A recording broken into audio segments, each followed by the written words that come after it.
반갑습니다. 모두다 행정사 송범석 대표입니다. 오늘 영상은 다도파파님 질문에 대한 답인데요. 면허 취소 벌금에 대한 거죠. 경찰 조사를 받고 한 달도 안 됐는데 계좌랑 금액 2월 20일 안에 납부하라는 문자가 왔습니다. 사고가 1월 11일이고 조사를 13일 날 받았는데 이 일이 빨리 금액이 정해지고 입금하란 문자가 오는 게 맞나요? 금액이 한두 푼도 아닌데 무슨 껌값 마냥 쉽게 입금하라 하네요. 속이 타죠. 범죄를 저지르셨으니까 벌금을 내는 건 당연하겠지만 이제 한 달도 거의 안 된 시점에 벌금을 내라고 이렇게 오니까 좀 많이 당황스러우실 거예요. 정확하게 이제 벌금을 내라고 하는 시점에 대해서 법으로 정해진 건 없어요. 검찰에서 법원으로 사건을 넘기는 걸 기소라고 하거든요. 벌금형에 대한 기소가 넘어가게 되면 보통 벌금은 한 달이나 두 달 안에 내야지, 그렇게 내지 않으면 계속 독촉 문자 같은 게 옵니다. 이런 유의 이 문자가 와가지고 굉장히 좀 심리적으로 압박감을 많이 받습니다. 이 벌금 납부 시기를 미룰 수 있는 유일한 방법은 정확하게 두 개라고 할 수가 있는데 법적으로 정해진 건 하나고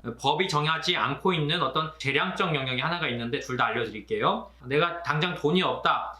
첫 번째는 약식 명령 통지에 대한 정식 재판 청구를 하시면 됩니다. 벌금이 나오게 되는 경우에 벌금만 내라고 오지 않고 법원에서 이 벌금이 이렇게 나왔으니까 혹시 이 벌금을 줄이기 위한 정식 재판을 좀 해보겠느냐 이렇게 물어볼 수가 있어요. 그래서 만약에 내가 정식 재판 청구를 7일 안에 법원 약식계에 하게 되면은 그때부터 벌금 재판이 시작이 됩니다. 그렇게 됐을 때 벌금을 낼 시간을 좀 벌 수가 있어요. 과거에는요, 벌금형에 대한 조금 변동이 있기 전에 내가 벌금형을 줄이기 위해서 하기보다도 그냥 시간을 벌기 위해서 정식재판 제도를 많이 신청을 했습니다. 왜냐하면 이 정식재판이 진행 중인 동안에는 내가 벌금을 내지 않는다고 해서 독촉 문자가 오거나 압류 문자가 온다 해도 그것을 검찰청에다가 내가 법원에다가 정식재판을 청구했으니까 조금 기다려 주시오라고 하면은 검찰청에서도 그렇습니까? 그러면 정식재판 끝날 때까지 내가 기다리겠습니다. 이렇게 해서 벌금을 낼 수 있는 시간을 벌 수가 있었던 겁니다. 근데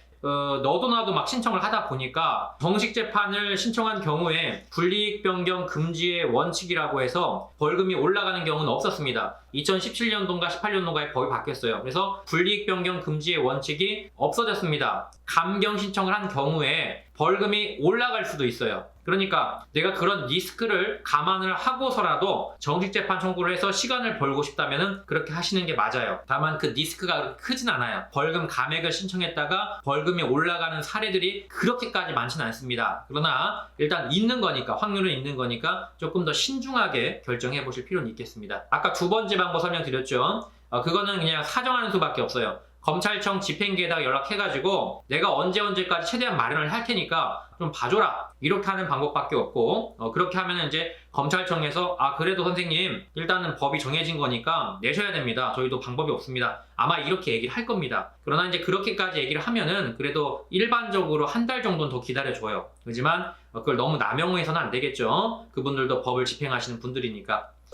벌금을 어떻게 현금으로 낼 수 없다. 최후의 방법은 카드를 긁는 수밖에 없어요. 카드를 빌려와서 이 할부로 내시는 수밖에 없다. 이 세 가지 방법 설명드렸습니다. 저희 모두다 행정사는 언제든지 카페와 게시판이 열려 있습니다. 그리고 구독과 좋아요는 저에게 많은 도움이 됩니다. 구독과 좋아요 좀 부탁드리도록 하겠습니다. 여기까지 송범석 대표였습니다. 오늘은 벌금을 조금 더 지연해서 내는 방법에 대해서 설명을 드렸습니다. 감사합니다.